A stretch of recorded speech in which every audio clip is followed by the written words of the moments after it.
ഇപ്പോഴൊരു പുതിയ മറ്റൊരു അപകട വാർത്ത കൂടി പുറത്തു വരികയാണ്. അത് കൊല്ലത്ത് നിന്നാണ്. കൊല്ലം മീയണ്ണൂരിൽ KSRTC ബസ് മറിഞ്ഞു. ആക്സിൽ ഒടിഞ്ഞ വാഹനം നിയന്ത്രണം വിട്ട് മറിയുകയായിരുന്നു.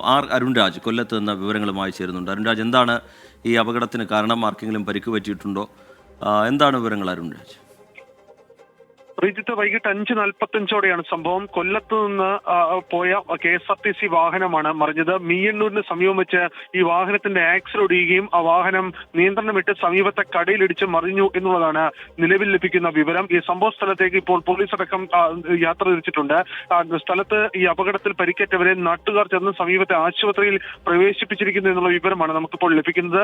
നിലവിൽ ലഭിക്കുന്ന വിവരം അനുസരിച്ച് ചിലർക്ക് പരിക്ക് ഗുരുതരമാണ്, മറ്റു ചിലരുടെ പരിക്ക് സാരമുള്ളതല്ല എന്നുള്ളതാണ് പോലീസ് നൽകുന്ന വിവരം. എന്തായാലും സംഭവത്തിന് പിന്നാലെ നാട്ടുകാരുടെ നേതൃത്വത്തിൽ രക്ഷാപ്രവർത്തനം അവിടെ നടത്തിയിരുന്നു. ഈ വാഹനത്തിന്റെ ആക്സിൽ ഒടിഞ്ഞതാണ് ഈ വാഹനം നിയന്ത്രണം വിടാൻ കാരണം എന്നുള്ളതാണ് നിലവിൽ മനസ്സിലാക്കുന്നത്.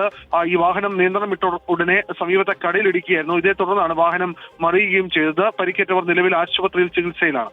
അരുൺരാജ്, ആശുപത്രിയിൽ നിന്ന് ലഭ്യമാകുന്ന കൂടുതൽ വിവരങ്ങൾ എന്താണ്? ഈ ഒരുപാട് പേരുടെ ആരോഗ്യനില ഗുരുതരമായി തുടരുന്ന സാഹചര്യമുണ്ടോ അരുൺരാജ്? നിലവിൽ 3 പേരുടെ ആരോഗ്യനില സംബന്ധിച്ചാണ് നിലവിൽ പ്രശ്നം പറയുന്നത്. പക്ഷേ ഈ മറ്റുള്ളവരുടെ സാധാരണ രീതിയിലുള്ള പരിക്കാണ്. പക്ഷേ ആ വാഹനം അനുസരിച്ചാണെങ്കിൽ അതിൽ കൂടുതൽ പരിക്കുണ്ട് എന്നുള്ള രീതിയിലാണ് നമുക്ക് ആദ്യം ലഭിച്ച വിവരം. പക്ഷേ നാട്ടുകാർ തന്നെ പറയുന്നത് വാഹനത്തിൽ അധികം യാത്രക്കാരുണ്ടായിരുന്നില്ല. അതുകൊണ്ട് തന്നെയാണ് ഈ അപകടത്തിന്റെ വ്യാപ്തിയടക്കം ഇപ്പോൾ വലിയ തോതിൽ ഉണ്ടാകാതിരുന്നത്. എന്തായാലും വൈകിട്ട് 5:45 ശേഷമാണ് ഈ വാഹനം മറിഞ്ഞത് എന്നുള്ളതാണ് ലഭിക്കുന്ന വിവരം. നിലവിൽ ഈ പരിക്കേറ്റ ഡ്രൈവറെയും കണ്ടക്ടറെയും അടക്കം ആശുപത്രിയിലേക്ക് പ്രവേശിപ്പിച്ചിട്ടുണ്ട്. ഇനി യാത്രക്കാരിൽ നിന്നും സമീപത്തെ ആൾക്കാരിൽ നിന്നും അടക്കം വിവരങ്ങൾ ശേഖരിക്കുമ്പോൾ മാത്രമായിരിക്കും കൂടുതൽ ഈ അപകടത്തിന്റെ കാരണമടക്കമുള്ള കാര്യങ്ങൾ വ്യക്തത ഉണ്ടാവുക. എന്തായാലും വാഹനത്തിന്റെ ആക്സിൽ ഒടിഞ്ഞ് വാഹനം അമിത വേഗതയിലേക്ക് മാറുകയായിരുന്നു എന്നുള്ളതാണ് നിലവിൽ ഡ്രൈവർ നൽകിയിരിക്കുന്ന പ്രാഥമികമായ വിവരം. ശരി, അരുൺരാജ് കൊല്ലത്ത് നിന്ന് വിവരങ്ങൾ നൽകുകയായിരുന്നു. ഇങ്ങനെ വാഹനാപകടങ്ങളുടെ വാർത്തയില്ലാത്ത ഒരു ദിവസം പോലും കടന്നു പോകുന്നില്ല എന്നുള്ളതാണ്. അത് പ്രേക്ഷകർക്കും അറിയാം. ഓരോ ദിവസവും എത്ര അപകടത്തിൻ്റെ വാർത്തകളാണ് പ്രേക്ഷകർക്ക് മുമ്പിലേക്ക് എത്തുന്നത് എന്നുള്ളത്.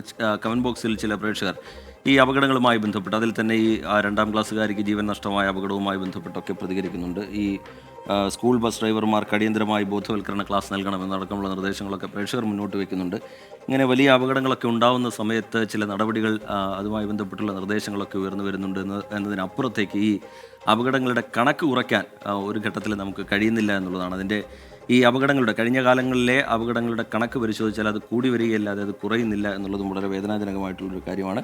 ചെറിയൊരു ഇടവേളയിലേക്ക് നമ്മൾ പോവുകയാണ്. ഇടവേളയ്ക്ക് ശേഷം തിരികെ എത്തും. Short break.